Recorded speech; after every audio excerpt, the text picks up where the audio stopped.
Good morning, शुभ प्रभात, जय श्री राम, सत श्री अकाल प्यारे बच्चों। और आज हम एक नया टॉपिक जिससे 2 या 3 प्रश्न आते हैं, सामाजिक धार्मिक सुधार आंदोलनों पर बात करेंगे। ये टॉपिक आपका लगभग 2 क्लास में पूर्ण होगा, 25 या 30 मिनट का है। एक साथ पढ़ाएंगे तो ज़्यादा लंबी क्लास होगी, कोशिश करेंगे एक में ख़त्म करने की, नहीं होता तो दूसरी क्लास आएगी। स्टार्ट करते हैं आज का सेशन। याद रखना, आपको जीवन में कोई भी चीज़ चाहिए उसे आप अपना समय दीजिए।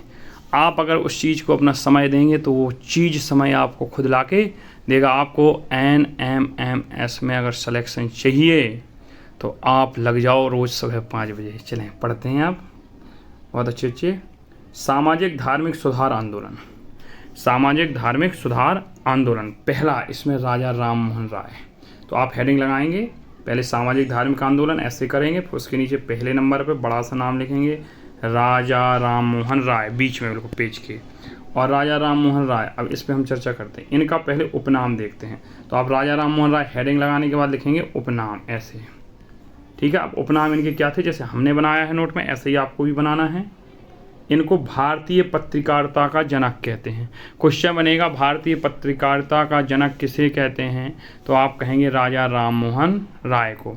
दूसरा क्वेश्चन बनेगा आधुनिक भारत का निर्माता किसे कहते हैं, राजा राम मोहन राय को। तीसरा प्रश्न बनेगा भारतीय पुनर्जागरण का जनक किसे कहते हैं, राजा राम मोहन राय को। चौथा प्रश्न बनेगा भारतीय और पाश्चात्य संस्कृति की संयोजक कड़ी किसे कहते हैं, राजा राम मोहन राय को। किसको कहते हैं, राजा राम मोहन राय को, ठीक है, राजा राम मोहन राय को। तो आप यहाँ से 3 क्वेश्चन तो बिल्कुल कन्फर्म याद रखिएगा कि भारतीय पुनर्जागरण का जनक पूछा जाएगा आपको, भारतीय पत्रकारिता का जनक इम्पोर्टेंट लगा लीजिए, और भारतीय और पाश्चात्य संस्कृति की योजक कड़ी। योजक का मतलब होता है जोड़ना, दोनों को जोड़ने वाली कड़ी कौन थी, राजा राम मोहन राय। ये इनके उपनाम थे। जैसे हमारा नाम जो है, अब उपनाम में के हो गया, कुछ मेरे दोस्त बुलाते हैं और कुछ नाम होगा, तो ऐसे ही उपनाम हैं। अच्छा चलिए, अब इनके बारे में किसी ने कुछ कहा है। जन्म 1772 में हुआ, याद कर लीजिए, पूछा नहीं जाएगा, इसको जरूर याद रखिए। सुभाष चंद्र बोस को युगदूत कहा था। सुभाष चंद्र बोस ने राजा राम मोहन राय को क्या कहा था, युगदूत। युगदूत का मतलब होता है किसी एक युग में संदेश देने वाला। तो राजा राम मोहन राय को युगदूत किसने कहा, सुभाष चंद्र बोस ने। भारतीय पत्रकारिता का जनक किसने, भारतीय पत्रकारिता का जनक किसे कहते हैं, राजा राम मोहन राय को। आधुनिक भारत का भारतीय पुनर्जागरण का जनक किसे कहते हैं, राजा राम मोहन राय को। अगला देखते हैं, राजा की उपाधि इन्हें किसने दी थी, तो राजा की उपाधि इन्हें अकबर द्वितीय ने दी थी। किसने दी थी, अकबर द्वितीय ने दी थी। इनकी मृत्यु कहाँ हुई थी, तो इनकी मृत्यु ब्रिस्टल इंग्लैंड में हुई थी। ये इंग्लैंड किस लिए गए थे सर, तो इंग्लैंड ये राजा जो अकबर द्वितीय थे, इनकी पेंशन को लेकर राजा राम मोहन राय गए थे। तो इनका नाम था राम मोहन राय। राजा की उपाधि किसने दी थी, अकबर द्वितीय ने। अभी अकबर द्वितीय कौन था, इस पर बाद में बात करेंगे। अब देखते हैं, 1809 ईस्वी में इन्होंने बुक लिखी फारसी भाषा में, उसका नाम था तुहफात उल मुहावदीन लिखी। क्या लिखी, तुहफात उल मुहावदीन। इसको हिंदी भाषा में इसका नाम क्या है, एकेश्वरवादियों को उपहार, एकेश्वरवादियों का उपहार। तो पूछा जाएगा राजा राम मोहन राय की पुस्तक तुहफात उल मुहावदीन किस भाषा में है, तो फारसी भाषा में है। तुहफात उल मुहावदीन, एकेश्वरवादियों को उपहार। राजा राम मोहन राय एक ईश्वर के पक्ष में थे, बहुदेवों के विरोधी थे। ये कहते थे ईश्वर एक है, जैसे कहा जाता है अल्लाह ईश्वर एक है नाम, तो ईश्वर एक है। ये इसके विरोधी थे कि आप भाई कोई गणेश जी को पूजे, कोई हनुमान जी को पूजे, दुर्गा जी को। तो ये कहते नहीं, एक ईश्वर होना चाहिए, बहुदेव नहीं होने चाहिए। इनके भाई थे जगमोहन। कौन थे, जगमोहन। उनकी असामयिक मृत्यु हो गई, तो जो इनकी भाभी थी राजा राम मोहन राय की, या जगमोहन जी की पत्नी अलका, तो इनकी जो पत्नी थी अलका, किसकी, जगमोहन की, या राजा राम मोहन राय की भाभी। तो ये सती प्रथा, तो इन्होंने सती प्रथा का विरोध किया, कहा ये हत्या है, ये मर्डर है। भाई पहले सती प्रथा होती थी, अगर पति मर गया तो पत्नी को पति के साथ चिता पे बैठा दिया जाता। तो इसका विरोध किया, किसी इंसान को जिंदा जलाना बहुत गंदी बात है भाई, तो इसका विरोध किया। तो सती प्रथा का उल्लेख कहाँ मिलता है? पहले सबसे पहले तो एरण अभिलेख में सबसे पहले पूछा जाएगा कि भाई सती प्रथा का उल्लेख कहाँ मिलता है, तो एरण अभिलेख में। एरण अभिलेख किसका है? भानुगुप्त का 561 ईस्वी में। इतना याद रख लेना कि सती प्रथा का प्रथम उल्लेख एरण अभिलेख में मिलता है। बस आगे ये सारे क्वेश्चन एक लीनियर हैं, इनको आप बना के पूछो, खुद से प्रश्न बनाए जाते हैं थ्योरी। विलियम बेंटिंक ने सती प्रथा का अंत किया, कब किया? 1829 में। कब किया? 1829 में। किसके उस पर प्रयासों से हुआ ये? राजा राममोहन राय। क्यों हुआ? क्योंकि भाई इन्होंने देखा है जब कोई व्यक्ति किसी चीज़ को पास से देखता है तो उसे बड़ा कष्ट होता है। जिसने गरीबी को पास से देखा हो वो गरीबी का महत्व समझता है, जिसने पैसा बड़ी मेहनत से कमाया हो वो पैसे का महत्व समझता है। इसलिए आपको समझाते हैं बच्चा कि समय बड़ा अमूल्य है, इस समय को समझो और पढ़ो। 1815 में इन्होंने आत्मीय सभा की स्थापना की कलकत्ता में। तो आत्मीय सभा की बच्चा स्थापना किसने की थी? राजा राममोहन राय ने। किस सन में की थी ये? 1815 में। कहाँ हुई थी? कलकत्ता में हुई थी।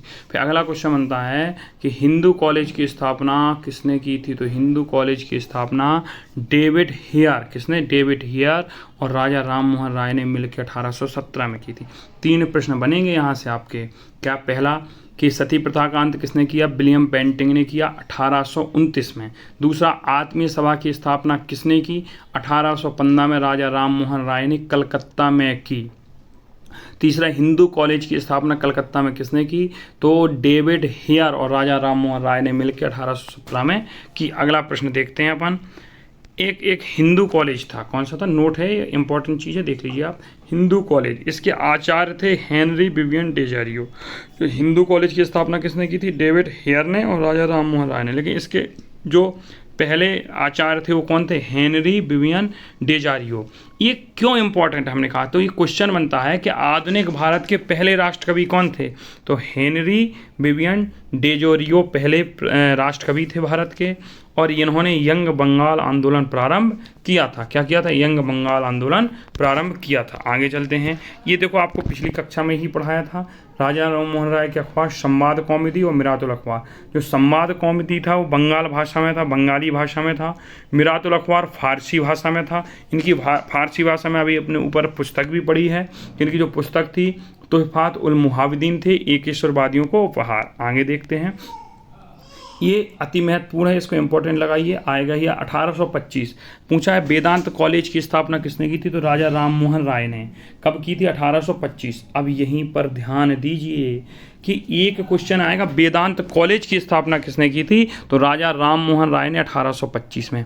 और प्रश्न बदल गया, वेदांत सोसाइटी की स्थापना किसने की थी? तो इसको पढ़ लेना।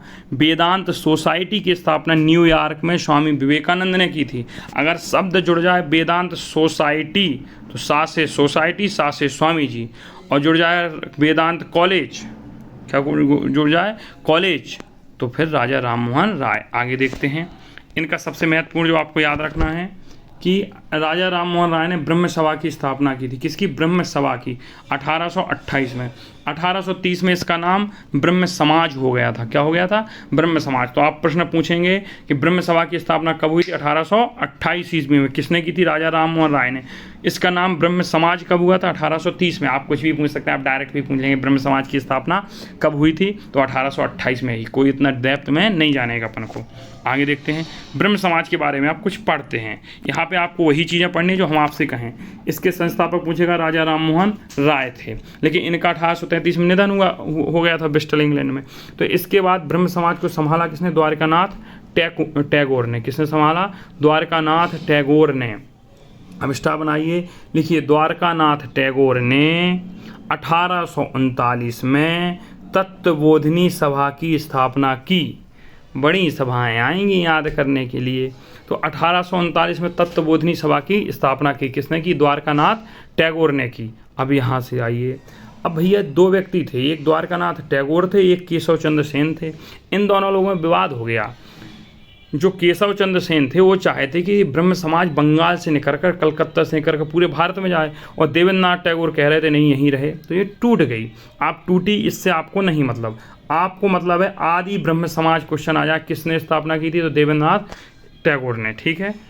और हटाइए, आपसे नहीं पूछेगा इतना डिटेल, नहीं पढ़ना है, अब यहाँ से चढ़ना है। आप इसको ये लिखिए, वो मत लिखना ब्रह्म समाज का टूटना। प्रार्थना समाज की स्थापना कब हुई थी? तो 1867 में हुई थी। कब हुई थी? 1867, 1867 ईस्वी में हुई थी। किसने की थी? आत्माराम पांडुरंग ने की थी। किसने की थी? तो क्वेश्चन बनेगा प्रार्थना समाज की स्थापना कब हुई थी? 1867 ईस्वी में हुई थी। किसने की थी? आत्माराम पांडुरंग ने की थी। कहाँ की थी? बम्बई में की थी। इनके सहयोगी कौन थे? महादेव गोविंद रानाडे। याद करिए, जब हम पढ़ा रहे थे पत्रिकाएं तो हमने कहा था remember the name of Mahadev Govind Ranade. अब आप बताइए, महादेव गोविंद रानाडे की हमने पत्रिका पढ़ाई थी या किताब? क्या जो भी पढ़ाई हो उसे आप कमेंट बॉक्स में लिखिए। इनकी एक हिंदू पत्रिका थी, हिंदू समाचार पत्र था महादेव गोविंद रानाडे का। इनने देखिए, महादेव गोविंद रानाडे ने पूना सार्वजनिक सभा की स्थापना की। इन्होंने दक्कन एजुकेशन सोसाइटी की भी स्थापना की और इंडियन सोशल। चलिए आगे, अगला नाम डालिए आप, ईश्वर चंद्र विद्यासागर, हेडिंग लगाइए। इनकी एक पत्रिका थी सोम प्रकाश, पढ़ा चुके हैं। ये वर्नाकुलर प्रेस एक्ट से प्रतिबंधित होने वाला पहला समाचार पत्र था, ये भी इनका महत्वपूर्ण है। ईश्वर चंद्र विद्यासागर ने 1856 ईस्वी में विधवा पुनर्विवाह अधिनियम आया था इन्हीं के प्रयासों से।